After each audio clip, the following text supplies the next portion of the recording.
The grand mansion of millionaire Logan Pierce glimmered like a diamond that Friday evening. Chandeliers threw golden light across marble floors, and the scent of imported champagne filled the air. The annual Golden Circle Gala was a tradition, an event where the elite gathered to flaunt their fortunes. Among the guests on Logan's extravagant list this year was an unexpected name, Ms. Evelyn Brooks, the black cleaning lady who worked part-time in his office building. It had started as a cruel joke. Logan, known for his arrogance and sharp tongue, had overheard his colleagues mocking Evelyn for her old-fashioned clothes and quiet nature. She probably doesn't even own a dress, let alone a reason to be invited to a millionaire's event, one of them sneered. Laughing, Logan scribbled her name on the list. Let's see if she dares to show up, he said, smirking. No one expected her to. Evelyn, however, found the golden envelope in her cleaning cart the next morning. Her hands trembled as she read the words, "You are cordially invited to the Golden Circle Gala." For a long moment, she thought it was a mistake. But as she reread it, something in her chest stirred, a mixture of disbelief and quiet defiance. Why not? She whispered to herself. She had cleaned after these people for years, listened to their laughter echo off marble walls, and now, maybe, it was her turn to walk through those doors as a guest. Back in the office, word spread fast. "You're not really going, are you?" another cleaner asked. Evelyn smiled gently. "Oh, I am," she said, her tone calm but her eyes fierce. "And I'll make sure they remember me." For the next week, she worked double shifts. She spent her savings on a visit to a local seamstress who owed her a favor. Together, they brought to life a gown made from shimmering gold fabric, a design Evelyn had once sketched in her youth before life had pulled her in another direction. When she looked at her reflection the night of the gala, she barely recognized herself. Gone was the quiet cleaning lady. In her place stood a woman of grace and quiet power. The limousine, a rented one, paid with careful budgeting, pulled up to Logan's mansion. Cameras flashed as guests arrived in designer outfits and jewels. When Evelyn stepped out, the crowd gasped. Her skin glowed under the soft lights, her dress fitting her like it was spun from starlight. Even the photographers paused, unsure who she was. She smiled, lifted her chin, and walked toward the entrance as if she belonged there. Inside, Logan laughed with his friends, unaware of the commotion outside. When the doorman announced, "Ms. Evelyn Brooks," the laughter died. Logan turned, expecting a joke, but what he saw froze him mid-drink. Evelyn stood at the top of the staircase, radiating confidence. Every head turned. The music seemed to fade. "Good evening," Evelyn said smoothly, her voice calm and regal. "Thank you for inviting me, Mr. Pierce." The way she emphasized "thank you" made his friends shift uncomfortably. Logan, red-faced, forced a laugh. "Ah, Evelyn, you actually came." "Yes," she said with a smile that could melt glass. "I wouldn't miss it for the world." As Evelyn descended the stairs, whispers rippled through the crowd. "Who is she?" one woman murmured. "She looks like royalty," another whispered. The irony didn't escape Logan's assistant, who nervously adjusted his tie. "Sir, I think this might have backfired," he muttered. Evelyn greeted people gracefully, her presence disarming. Every step she took echoed confidence and elegance. When she reached Logan, she extended her hand. "It's such a lovely event," she said. "You must be proud." Logan hesitated before shaking her hand, still caught off guard. "Why, yes, quite," he stammered. Across the room, journalists who had come to cover the event noticed the tension. Cameras flashed, capturing the striking image of the mystery woman who had silenced the millionaire's party. Social media buzzed within minutes. "Who's the stunning guest at the Golden Circle Gala?" Evelyn's old colleagues, watching the live feed from their small apartments, couldn't believe their eyes. "That's Evelyn," one of them exclaimed. "She looks like a star." But beneath the glamour, Evelyn's purpose was deeper. She wasn't there to humiliate anyone. She came to remind them, especially Logan, that respect should never depend on wealth or status. As she mingled, she spoke kindly to the servers, complimented the decorators, and even helped an elderly guest find her seat. Every act of kindness made people wonder who she truly was. By the time dinner was served, even Logan's closest friends had warmed to her charm. "She's remarkable," one whispered. "Are you sure she's not someone important?" Logan forced a smile, but inside, shame burned. The joke he had made so casually had turned into his own humiliation. Evelyn's quiet dignity shone brighter than any diamond in the room. The dinner hall shimmered with crystal chandeliers as Evelyn took her seat beside a woman in emerald silk. The air was thick with curiosity. People stole glances at her, whispering behind jeweled fingers. But Evelyn wasn't rattled. She smiled softly, adjusting her gold bracelet, the only thing she had owned for years that wasn't bought secondhand. It had belonged to her late mother, who once told her, "No matter where you are, act like you belong, because you do." The waiters began serving roasted duck and fine wine.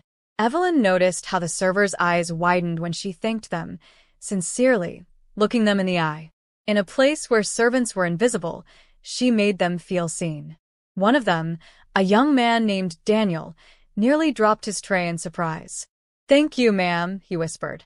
"You're welcome," she replied warmly. Across the table, Logan watched the exchange. His usual arrogance began to fade, replaced by discomfort. He'd been raised to believe money defined worth, yet here was a woman society would call beneath him, commanding more respect in an evening than he had in years. The guests, drawn to her quiet grace, began asking her questions about her dress, her thoughts, her background. "Oh, I clean offices," she said simply when asked what she did. The table went silent. For a brief moment, forks paused midair. Then Evelyn smiled. "It's honest work, and I've met some of the kindest people while doing it." Her tone carried no shame, only pride. One woman laughed nervously. "That's admirable," she said, though her tone hinted at discomfort. But Evelyn just nodded. "It is. It teaches you that dignity isn't tied to the kind of work you do, but how you do it." Those words settled over the table like soft thunder. Even the ones who looked down on her found themselves thinking differently. When the evening's entertainment began, a live orchestra playing a soulful tune, Evelyn excused herself to the terrace for air. The city lights sparkled in the distance, and the night breeze carried the scent of roses. As she leaned on the balcony, she thought about how far she had come. Not in miles, but in spirit. There was a time when she would have felt out of place here. But tonight, she stood tall. "Enjoying yourself?" a voice asked behind her. It was Logan. His tone had softened, but his pride still lingered. Evelyn turned, her expression calm. "Very much," she said. "You throw quite an event." He chuckled awkwardly. "I'll admit, I didn't think you'd come. It was just, well, a misunderstanding." Evelyn tilted her head slightly. "A misunderstanding," she repeated, her voice steady but sharp. "You mean a joke?" Logan's jaw tightened. "Maybe. But I didn't mean harm." "Of course you didn't," she said. People rarely do when they're laughing at someone they think is below them. The words hit like a quiet strike of lightning. For a moment, he had no response. Evelyn continued, her tone still gentle. "You thought inviting me would be funny, that I'd be too ashamed to show up. But I came because I wanted to remind myself, and maybe you, that no one can make you feel small unless you let them." Logan swallowed hard. "You've made your point," he said finally. Evelyn smiled faintly. "I didn't come to make a point. I came to dance." And with that, she turned and walked back into the ballroom, leaving him standing alone on the terrace. Inside, the orchestra began playing a soft, jazzy tune. Guests had begun to dance. When Evelyn stepped back into the room, several men offered their hands, charmed by her poise. She chose an older gentleman with kind eyes. Together, they glided across the floor, her gold gown flowing like liquid light. The crowd watched in awe. Even those who had mocked her earlier now clapped in admiration. Cameras flashed again. The mysterious woman had become the heart of the evening. Logan re-entered quietly, watching her dance. For the first time, he saw Evelyn not as the woman who cleaned his office, but as a mirror, reflecting everything he lacked. Grace, strength, true confidence. As the night drew to a close, Evelyn thanked everyone with a smile and handed the maitre d' an envelope. "A small donation," she said, "for your staff. They worked hard tonight." The maitre d' blinked, surprised. Few guests ever remembered the workers. When Evelyn finally stepped out into the night, the air was cool and freeing. Cameras still flashed, and whispers followed her. But this time they weren't mocking. They were full of admiration. She had walked into a world that tried to belittle her and left it humbled. Inside, Logan watched from the window, shame twisting in his chest. For years, he had measured worth by wealth. Tonight, one woman had shattered that illusion, without a single raised voice. By morning, the internet had exploded. Photos of Evelyn at the gala flooded every corner of social media, her golden gown shimmering under the chandelier lights, her calm smile melting across the screen. The caption on one post read, "The woman everyone thought didn't belong. Turns out, she's the only one who did." Within hours, the post had millions of views. Bloggers, influencers, and even news outlets picked up the story. The hashtags #GoldenGalaQueen, #EvelynBrooks, and #GraceOverGold trended worldwide. But what truly caught fire wasn't her dress. It was the story. Someone at the event had leaked the truth. Evelyn had been a cleaning lady invited as a cruel joke. And instead of staying home in shame, she had walked in like royalty. The public reaction was thunderous. Comments poured in. "She's a queen. That's how you handle disrespect. Money can buy gold, but it can't buy grace." This woman's confidence just changed the game. While Evelyn's name lit up the internet, Logan Pierce's did too, but for very different reasons. He woke to hundreds of notifications and a storm of criticism. "Arrogant millionaire humiliates cleaner," one headline read. "Karma arrives in a gold gown," said another. His PR manager called in a panic. "Logan, it's everywhere. We need to respond fast," she said, pacing. He rubbed his temples, guilt sinking in. "I didn't mean for it to go this far." "That doesn't matter now," she snapped. "You made her a public hero, and yourself the villain." Meanwhile, Evelyn sat in her modest apartment, sipping tea as her phone buzzed endlessly. Reporters wanted interviews. Talk shows wanted her on air. Brands offered sponsorship deals. She didn't even know how to respond. For years, she had been invisible. Now, the world couldn't stop looking at her. Her best friend, Gloria, burst into the room, holding her phone. "Girl, do you see this? You're everywhere." Evelyn chuckled softly. "Seems so." "So, what's next?" "You're famous now." "I don't know about famous," she said, gazing out the window. "But maybe this happened for a reason." That afternoon, Evelyn agreed to one interview with a local TV station that had always supported community stories. Sitting across from a host, she wore a simple white dress, elegant but humble. "Evelyn, the world wants to know what made you go to that gala," the host asked gently. Evelyn smiled. "Because I was invited," she said simply. "And because I believe no one should be ashamed of where they come from or what they do. I've cleaned offices for years. I've seen people at their best and their worst. But I've learned that respect costs nothing, and it's the most valuable thing you can give." The audience applauded. The clip spread faster than wildfire. Within hours, her words became a quote shared across the globe. By evening, Logan's assistant called Evelyn nervously. "Mr. Pierce would like to apologize to you publicly. He's organizing a press conference tomorrow.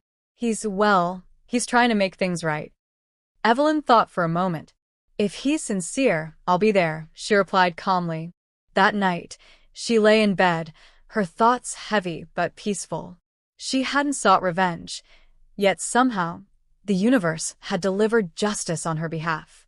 She only hoped Logan's apology came from the heart, not just from pressure. The next morning, cameras lined the steps of the Pierce Corporation headquarters. Logan stood behind a podium, looking uncharacteristically nervous. The crowd buzzed as Evelyn arrived, once again, gracefully dressed, though far simpler this time.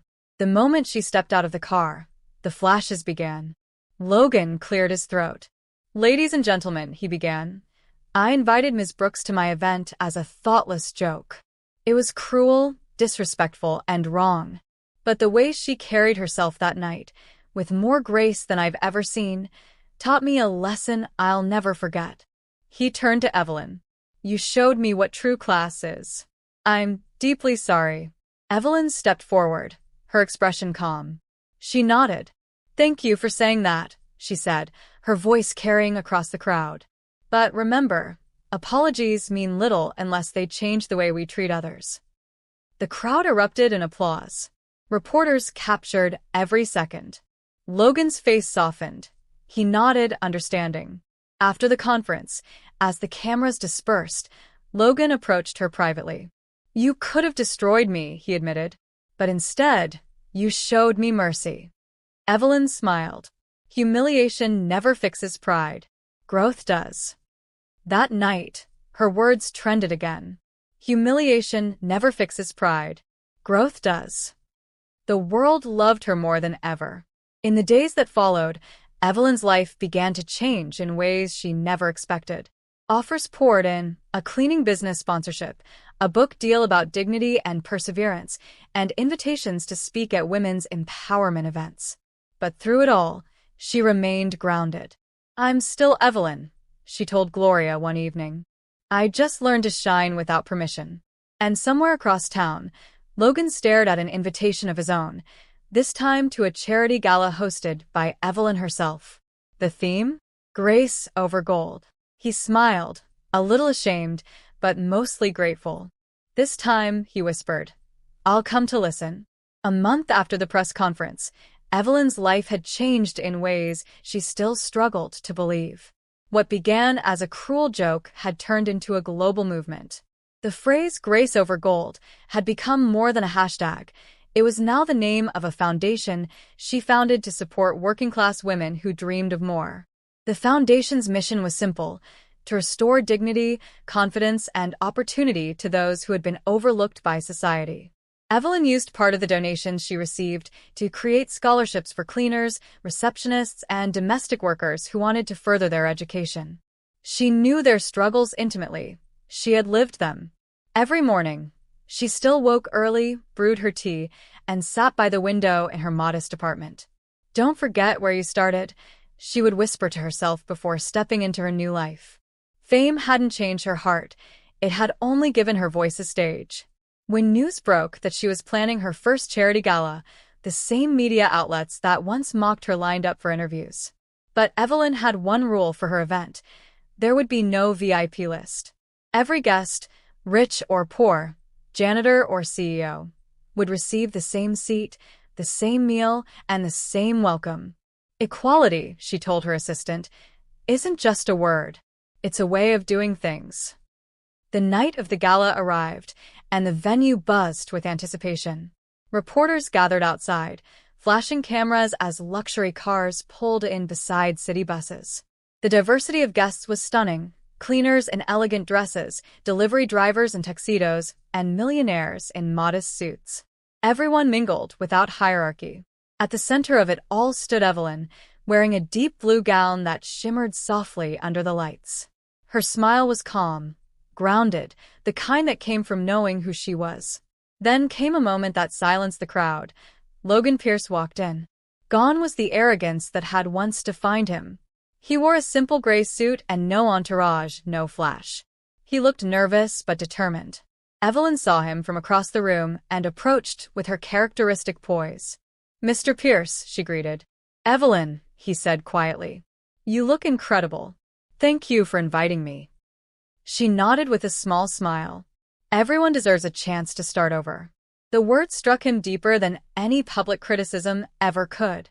He had spent the past month reevaluating his life, realizing how empty wealth felt when it wasn't paired with purpose. He had even started volunteering with Evelyn's foundation anonymously, helping with logistics.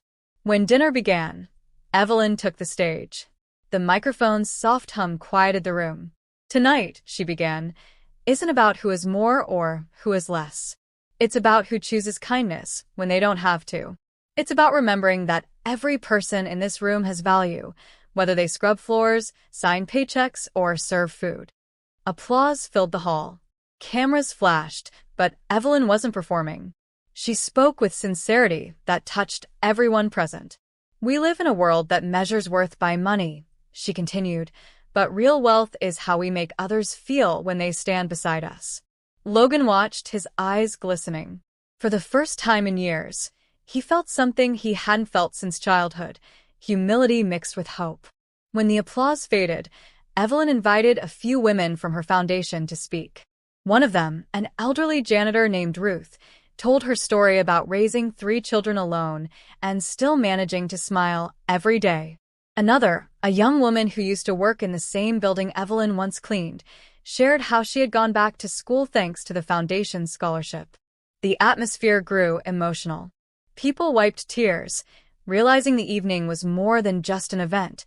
It was a testament to human resilience. As the night drew on, Logan found himself standing beside Evelyn again. "You've built something extraordinary," he said quietly. "I've built something real," she corrected gently. "Something that can't be taken away." He nodded. "You taught me something, you know. For years, I thought success was about power and possessions. But now I see it's about impact. About legacy." Evelyn smiled faintly. "Then maybe that joke wasn't such a bad thing after all." Logan chuckled softly. "If I could take it back, I would. But I'm glad it brought me here, to learn." As the orchestra played a soft, uplifting tune, guests began to dance. This time, when Evelyn stepped onto the floor, Logan extended his hand, not as a man of wealth offering to lead, but as an equal asking permission. She accepted with a graceful nod. The crowd watched in admiration as the millionaire and the cleaning lady-turned-founder danced, symbols of forgiveness, growth, and transformation. Cameras captured the moment, but for Evelyn, it wasn't about publicity. It was about closure. That night, as the lights dimmed and the guests left with hearts full, Evelyn stood on the balcony overlooking the city. She breathed in the cool night air, her eyes reflecting the city lights below. From cleaner to inspiration, she had come full circle, not because of luck, but because she refused to let someone else's cruelty define her worth. "Grace over gold," she whispered. "Always." 6 months later, the name Evelyn Brooks had become a symbol of empowerment worldwide. From New York to Nairobi, her Grace Over Gold Foundation had opened branches that supported hundreds of underprivileged workers. Cleaning ladies, security guards, nannies, and construction workers were being trained, educated, and mentored under her vision.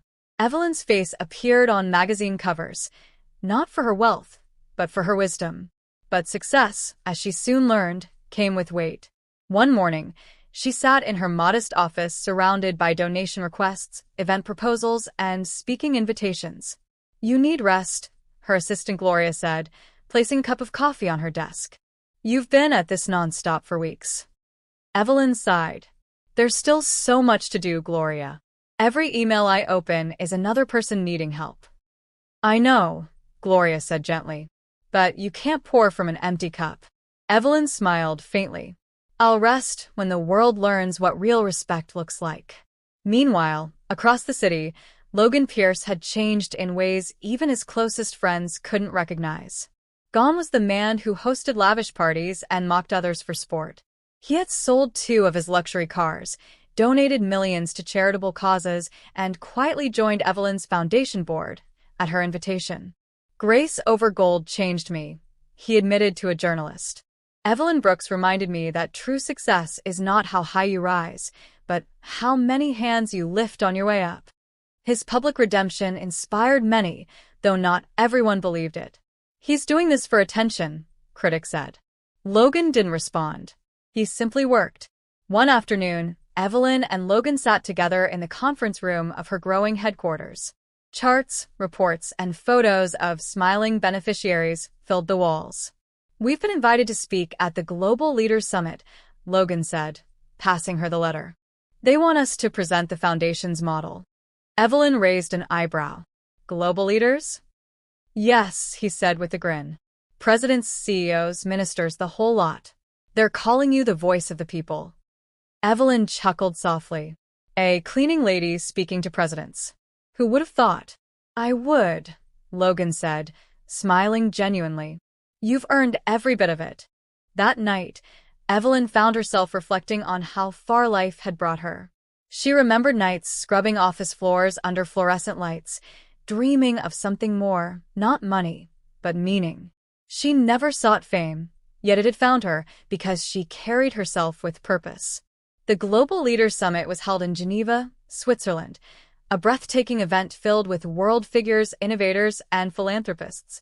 Evelyn arrived in a tailored white suit that radiated confidence. Cameras followed her every step, but her calm presence grounded the moment. When her turn came to speak, the entire auditorium fell silent. "Years ago," she began, "I was invited to a Millionaire's gala as a joke. But that joke changed my life because it reminded me that dignity doesn't come from titles or wealth. It comes from how you treat people when no one is watching." The crowd hung on her every word. "Grace over gold isn't about charity," she continued. "It's about restoring humanity. It's about giving people a chance to stand tall, no matter what uniform they wear." Her voice was steady, powerful, the kind that reached hearts, not just ears. When she finished, the hall erupted in a standing ovation. Even global leaders wiped their eyes. Later, backstage, Logan approached her with pride. "You were incredible." Evelyn smiled. "We were," she corrected. "This is bigger than either of us." As they prepared to leave, a tall woman in a gray suit approached. She introduced herself as Laura Mendoza, a billionaire philanthropist known for funding global education programs. "Ms. Brooks," Laura said, shaking her hand warmly, "I followed your story for months. I want to partner with your foundation. Together, we can take grace over gold worldwide." Evelyn's heart skipped. "Worldwide," she repeated softly. "Yes. I'll fund the international branch. You'll lead it." Logan grinned. "Evelyn, that's huge." She smiled humbly. "It's a blessing, but it's also a responsibility. If we go global, we need to make sure we don't lose the soul of what we built." Laura nodded. "That's why I want you. Not just your name, your heart." Weeks later, Evelyn stood in front of a new headquarters, Grace over Gold International, in London. Flags from different nations fluttered outside. Her movement had officially become global. But amid all the glory, Evelyn began to sense the first cracks of pressure. The media wanted constant appearances. Donors demanded measurable results. Some of her own board members, people she had trusted, started arguing over expansion strategies. "Power changes people," Logan warned one evening after a long meeting. Evelyn nodded, her face thoughtful. "Then we'll have to make sure it doesn't change us." He smiled softly. "You've changed me, Evelyn, and I'll always have your back."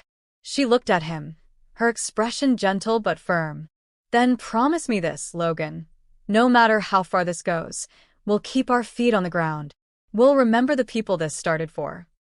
"I promise," he said. As the night fell over London, Evelyn stood by the window of her new office, gazing at the glowing skyline. The world saw her as a symbol of grace, but she knew the real battle was just beginning, staying humble when success knocks louder than struggle ever did. She whispered again her mother's words, the ones that had guided her through every storm. "No matter where you are, act like you belong, because you do." The new London headquarters buzzed with activity every day. Journalists came in and out, donors held meetings, and the once small team of Evelyn's foundation had grown into hundreds of employees across continents. Grace over Gold was no longer just a movement, it had become a global enterprise. But with size came shadows. Evelyn had always led with heart. Every decision, every outreach project had been rooted in empathy. Yet lately, she noticed changes, reports being altered, donations being redirected without her full approval, and a growing tension in meetings. One morning, she called an emergency board session. "We've had missing funds in 2 branches," she began calmly. "The audit reports don't match." The room fell silent. Her once humble organization was now worth millions, and with that much money involved, greed had begun to creep in. Laura Mendoza, her billionaire partner, looked concerned. "Are you sure it's not an accounting mistake?" "I've triple-checked," Evelyn said. Someone's been approving unauthorized transfers. Logan, seated beside her, frowned. Who has that level of access? Evelyn turned to the financial director, Marcus Grant, a sharp, ambitious man who had joined the foundation during its expansion. His calm expression didn't waver. I assure you, Ms. Brooks, he said smoothly, every transaction has a paper trail. If something was done, it was done with authorization. Evelyn studied him quietly. There was something about the way he said authorization that unsettled her. After the meeting, Logan approached her. You think it's him, don't you? I don't want to think that, she replied. But something doesn't feel right. He's been too eager to control the money side of things. I'll look into it, Logan said firmly. Evelyn smiled faintly. Thank you. I can't let this mission turn into what it was meant to fight against. Over the next few weeks, Evelyn buried herself in work, but the whispers grew louder. Some staff claimed she was too controlling. Others said she was stuck in the past, that grace over gold needed to evolve into a more corporate structure. The comments hurt, but Evelyn stayed composed. If kindness is outdated, she told Gloria one evening, then we've lost our purpose. That night, Logan returned with files, evidence of Marcus's deceit. He's been rerouting donations through shell accounts, he said grimly. Millions have gone missing. Evelyn's chest tightened. Millions. Yes. And he's using your name to approve them. He forged your digital signature. She sat in stunned silence, her hands trembling slightly. After everything we built. Don't worry, Logan said. We'll fix this. I'll call the lawyers. No, she said, shaking her head slowly. If we go public too fast, the foundation's reputation will crumble. The people depending on us will suffer. So, what's your plan? She looked up, her eyes clear with quiet determination. We confront him, with proof, and give him a chance to make it right before involving the law. Grace doesn't mean weakness, but it does mean fairness. The next morning, Evelyn called Marcus into her office. The air was still. Even the ticking clock seemed loud. Marcus, she began, I know what you've done. He froze, then forced a smile. I'm not sure what you mean. Evelyn slid a folder across the desk. Inside were documents, bank statements, and digital logs, undeniable proof. His mask slipped. You don't understand, he said quickly. I did it for the foundation. We needed more visibility, more investors. I just moved funds around, temporarily. Evelyn's voice remained calm. You stole from people who trusted us. From women who believed this foundation was their second chance. That's not ambition, Marcus. That's betrayal. He looked desperate. If you go public, you'll destroy everything you built. No, she said softly. You already tried to. At that moment, Logan entered with 2 legal advisors. Marcus's confidence crumbled completely. He slumped in the chair, covering his face. Please don't press charges, he whispered. I'll pay it all back. Evelyn stood, her presence commanding yet merciful.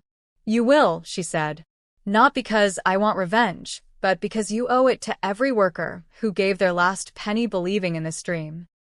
Later that day, Evelyn and Logan released a statement. They didn't name Marcus, but they acknowledged the mismanagement and reaffirmed their transparency. Grace over gold stands for truth, even when it's uncomfortable, the statement read. The honesty touched the public deeply. Donations continued to flow, and the foundation's credibility only grew stronger. But privately, Evelyn felt the emotional toll. That evening, she sat at her office, the city lights reflecting in her tired eyes. Logan entered quietly, carrying 2 cups of tea. You okay? He asked gently. She nodded. Just disappointed. I wanted to believe we could build something pure. He sat beside her. We did. And the fact that you handled this with grace proves it. Evelyn smiled faintly. Grace over gold, even when it hurts. They sat in silence for a moment, watching the skyline. The battle had bruised her, but it hadn't broken her. If anything, it reminded her why she started. Not to build an empire, but to build integrity in a world that had forgotten it. When she finally stood to leave, She looked back at the glowing sign outside her window, Grace over Gold International, and whispered to herself, "The gold may shine, but grace lasts longer." The London rain fell in gentle sheets as Evelyn stood by her window, watching the droplets race down the glass. The events of the past months, the betrayal, the scrutiny, the endless decisions, had drained her. Her reflection in the glass looked weary, not from failure, but from the heavy weight of leadership. For the first time in years, she realized she missed home. Not London, not the city skyline home. The small neighborhood in Atlanta where her journey had begun, where she'd learned the meaning of hard work, and where her late mother's voice still echoed in her memory. That night, she made a decision. "Gloria," she said softly over the phone, "cancel next week's meetings. I'm going back home for a while." Gloria hesitated. "Are you sure? The board might." Evelyn smiled. "They'll survive a few days without me. I need to remember who I was before all this." When she arrived in Atlanta, the air felt different, warm, earthy, and real. She breathed deeply, feeling the tension in her shoulders loosen. The taxi pulled up to her old neighborhood, and she stepped out onto the cracked pavement she once swept every morning. Nothing much had changed. The same faded grocery store sign, the same park bench where she used to rest after long shifts, the same neighbors chatting on porches. As she walked down the street, heads turned, not because she was famous, but because she was familiar. "Evelyn Brooks." An elderly man called out. "Is that really you?" She smiled. "It's me, Mr. Jenkins." He laughed, shaking his head. "Look at you now. We've been seeing you on TV, making us proud." Evelyn's heart swelled. "I just came home to say thank you. This neighborhood raised me." As she strolled farther, she reached the old office building where she had once worked as a cleaner. The sight made her pause. The once dull glass doors still bore her faint reflection, but now it was a reflection of someone transformed. The janitorial staff greeted her with wide eyes. "Miss Brooks," one woman gasped. "You're here?" Evelyn smiled warmly. "I used to clean these halls too," she said, "and I never forgot what that felt like." She spent the rest of the day helping them with their shifts, polishing desks, emptying trash cans, even scrubbing floors. Cameras would have called it symbolic, but for Evelyn, it was healing. She needed to feel the simplicity again, the grounding hum of honest labor. That evening, she visited her mother's grave. The cemetery was quiet, touched by the soft glow of the setting sun. She knelt beside the headstone, brushing away fallen leaves. "Hey, Mama," she whispered. "You were right. The world is big, but the lessons are small. Respect, kindness, humility. I carried those with me." Her eyes welled with tears. "There were days I forgot how heavy the crown of grace can feel. I almost let power make me hard. But then I remembered your words. Never let success make you forget the sound of gratitude." A gentle wind swept through the trees, as if in response. Evelyn smiled through her tears. "I hope you're proud of me." The next morning, she visited the local community center, a small building that had once helped her get her first job. The director, an elderly woman named Miss Wanda, hugged her tightly. "Child, look at you," Miss Wanda said. "You went out and made the world listen." "I just did what you taught me," Evelyn replied. "One act of kindness at a time." They walked through the center together, passing children learning computer skills and women attending financial literacy classes. The walls were cracked, the supplies limited, but the spirit of hope was strong. "You've built your foundation across the world," Miss Wanda said, "but don't forget this little corner. This is where your roots are." Evelyn nodded slowly. "Then we'll start something new, right here. A local chapter of Grace over Gold. For women in this community." Miss Wanda's eyes sparkled. "You mean it?" "Every word." By the end of the week, Evelyn had set plans in motion. The Atlanta chapter of Grace over Gold would open in the very building where she once cleaned floors. She personally funded the renovations, ensuring it would serve as a hub for job training, childcare, and counseling for low-income workers. On the day of its opening, the neighborhood gathered in celebration. Balloons lined the entrance, children played in the yard, and familiar faces filled the crowd. Evelyn stood at the podium, her voice thick with emotion. "Years ago," she began, "I used to come home from cleaning this building exhausted, wondering if my life would ever change. I had no idea the same halls would one day become a place of hope for others." Applause erupted. "This isn't about fame or fortune," she continued. "It's about reminding every woman and man who's ever been overlooked you matter. You belong, and you can rise with grace, no matter how the world treats you." As she stepped down, the crowd surged forward to hug her. Tears and laughter filled the air. Later that night, Logan called her from London. "I saw the live stream," he said. "You did it again. You made people believe." Evelyn smiled softly. "I didn't make them believe, Logan. I just reminded them that they always had the power to." He paused, his voice sincere. "You know, every time I think this story has reached its end, you write a new chapter." Evelyn looked out over her hometown, where city lights blended with stars. "That's because grace doesn't end," she said quietly. "It multiplies." A few months passed after Evelyn reopened the Atlanta chapter of her foundation. The local news had celebrated her return, portraying her as a hero who hadn't forgotten her roots. Donations poured in, and volunteers filled the halls. For the first time in years, she felt truly at peace, grounded, reconnected, and reminded of her purpose. But peace doesn't last forever. One afternoon, Gloria called from London with an urgent tone. "Evelyn, it's Marcus." Evelyn's heart sank. "What about him?" "He's back in the media," Gloria said. "He's been going around giving interviews, twisting the story. He claims he was the real architect of grace over gold and that you forced him out for racial optics. He's accusing you of exploiting diversity for fame." Evelyn stood in stunned silence. The air around her felt heavy. "He's lying," she said quietly. "I know," Gloria replied. "But people are listening. He's got a PR team, and they're spreading his version fast. We might need to respond publicly." Evelyn closed her eyes. She'd faced cruelty, discrimination, and betrayal, but this felt different. This was an attack on her integrity, her life's work. "Let me think," she murmured. That night, she sat alone in her office, scrolling through headlines. Whistleblower claims grace over gold was built on lies. Ex-director accuses Evelyn Brooks of image manipulation. The words blurred together, but their sting was sharp. Logan called shortly after. "We can sue him for defamation," he said firmly.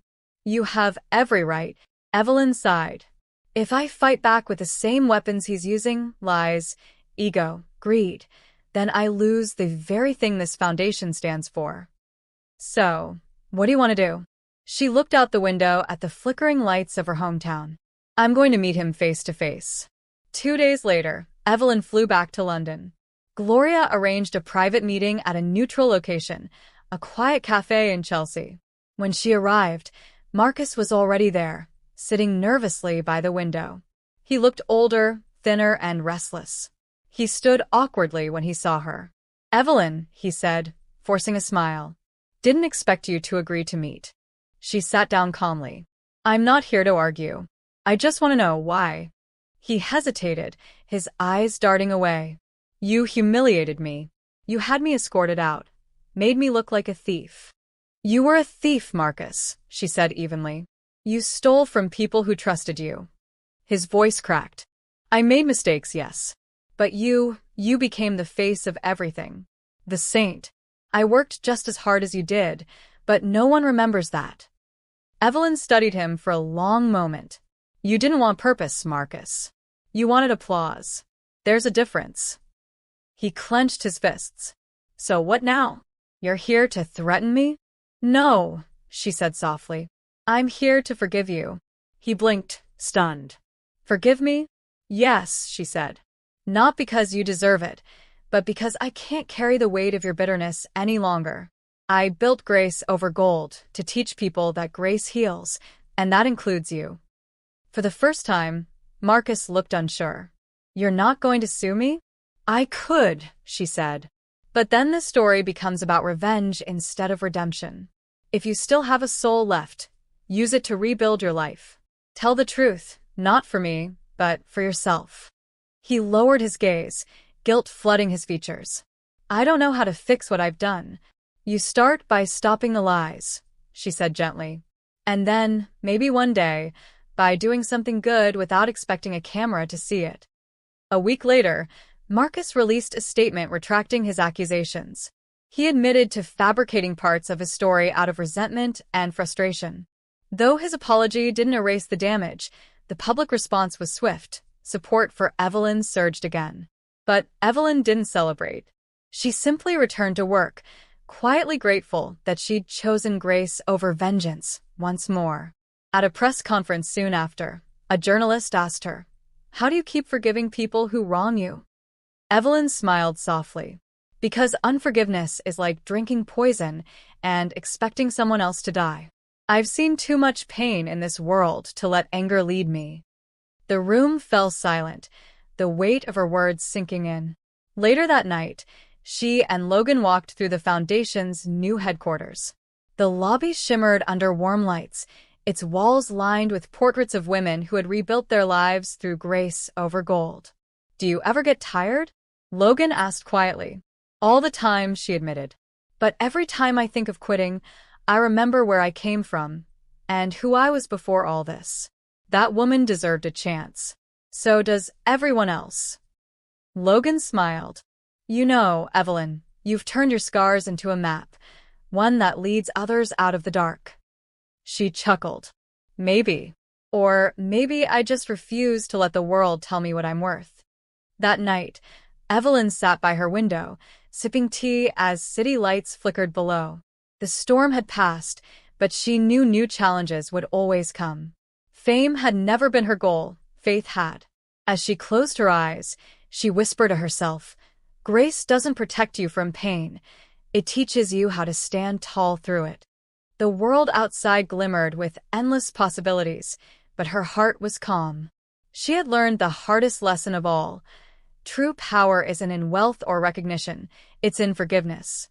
And for Evelyn Brooks, the black cleaning lady who once showed up like a diva, that grace was her greatest crown. 10 years had passed since the night Evelyn Brooks walked into that millionaire's mansion, a night that began as a cruel joke and became the spark that changed everything. Now, Grace Over Gold had offices in more than 20 countries. It funded education for young girls, offered job training for single mothers, and provided rehabilitation programs for people society had written off. Evelyn had become a global symbol of resilience, not because of her wealth, but because of the way she used it. But despite the global reach, she remained the same woman inside, humble, thoughtful, and grounded in the truth that started it all. The day was bright as Evelyn stood backstage at the United Nations Global Women's Forum in Geneva. She had been chosen to receive the Lifetime Impact Award, one of the highest honors in humanitarian service. Logan straightened her microphone and smiled. "Ready, Ms. Brooks?" She chuckled softly. "You know I'll never get used to being called that. I still feel like that woman scrubbing marble floors." "That woman," Logan said, "built an empire of hope." Evelyn smiled, touched by his words. "Then let's give hope another stage." As she stepped onto the podium, the entire hall rose in applause. Cameras flashed, and a sea of faces, diplomats, leaders, and ordinary women from across the globe, looked up at her with admiration. She took a breath and began. 10 years ago, I was invited to a party, not as a guest, but as a joke," she said, her voice calm yet powerful. "They didn't see a woman that night. They saw a cleaner, someone invisible. But I showed up anyway. I showed up not to prove my worth, but to remind the world that no one's dignity is disposable." The room fell silent, every word hanging in the air like gold dust. "I learned that grace is not weakness, it's strength under control. It's the power to rise when the world expects you to stay down.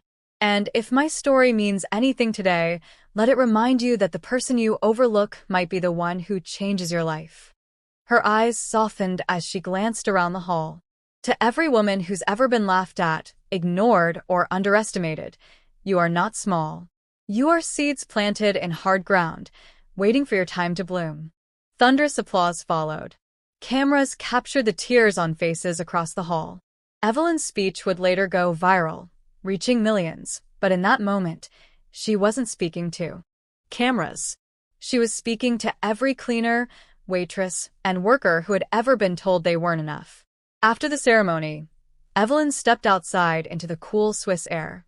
She removed her heels and walked barefoot on the grass, her gown glistening under the moonlight. For a moment, she just breathed. No cameras, no crowd, no title. Just Evelyn.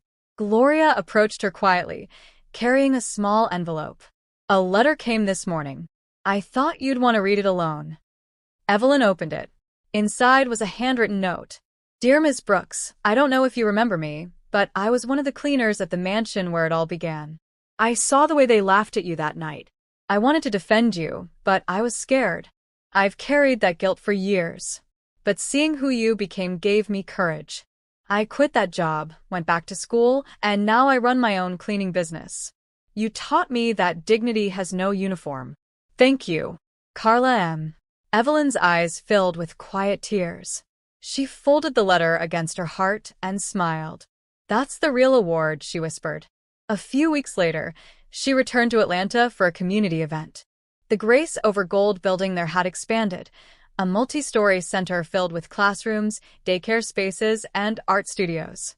Children ran through the halls laughing.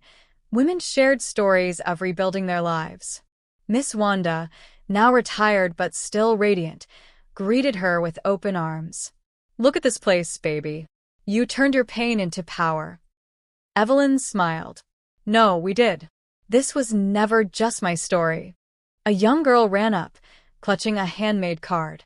Miss Evelyn, I drew you. Evelyn knelt down and looked at the crayon drawing, a woman with brown skin, a long blue dress, and a crown that said Grace. She laughed softly. Why the crown, sweetheart? The girl grinned. Because you're a queen. Tears glistened in Evelyn's eyes as she hugged her. No, darling, she whispered. We're all queens. Some of us just forgot our crowns for a while. That evening, the community gathered for a celebration. Music filled the air, and candles flickered in honor of every woman who'd found her strength again. Evelyn stood on the balcony, overlooking the lights, her heart full. Logan joined her. So, what's next for Evelyn Brooks? She smiled. Grace over Gold Academy, a global mentorship program. I want to teach the next generation to lead with compassion before ambition. He chuckled. Still changing the world one act of grace at a time. She turned to him, her expression peaceful. No, just reminding it to stay kind. They stood there in silence as the crowd below began to chant softly, Grace over gold. Grace over gold. Evelyn closed her eyes, letting the sound wash over her. The sound of purpose, of redemption, of a life that had come full circle. As the stars lit the sky, Evelyn whispered one last time to herself, not as the millionaire she had become, but as the cleaning lady who once dreamed of more. Grace was my beginning, and grace will be my legacy. And with that, she smiled, the smile of a woman who had turned every insult into inspiration, every rejection into revelation, and every joke into justice. The world would remember her name, but more importantly, they would remember her heart.